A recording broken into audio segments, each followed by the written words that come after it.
Hello everyone, welcome to my channel হাওয়াই জাহাজ। আজকে আমি আপনাদেরকে কসোভো সম্পর্কে কিছু ইনফরমেশন দিব।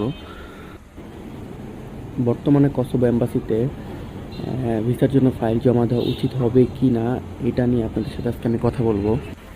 বর্তমানে কসোভো এম্বাসি ফাইল জমা নিতেছে, সবার জন্যই ফাইল জমা নিতেছে, ফাইল জমা দেওয়া যেতেছে, কিন্তু আদৌ এটার ভিসা কতদিনে হবে বা কতদিনে আপনারা পাসপোর্ট ফেরত পাবেন এটার কোনো নিশ্চয়তা নেই। তাই আপনাদের সকলের উচিত হবে কসোভো এম্বাসিতে ভিসার জন্য ফাইল জমা না দেওয়া। ফাইল জমা দিলে আপনাদের অনেক লেন্থি প্রসেস, এটা অনেক দেরি হবে, অনেক টাইম লাগবে, তারা অনেক সময় নিতেছে।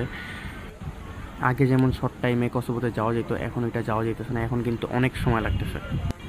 আপনাদের হাতে যদি অনেক সময় থাকে তাহলে আপনারা কসোভোর জন্য ফাইল জমা দিতে পারেন, কিন্তু আপনাদের যদি অনেক তাড়াতাড়ি যাইতে হয় যে না আমি 2 মাস 3 মাসের মধ্যে যাইতে চাই, কিন্তু এইটা হইলে আপনারা কখনোই কসোভোর জন্য ফাইল জমা দিয়েন না।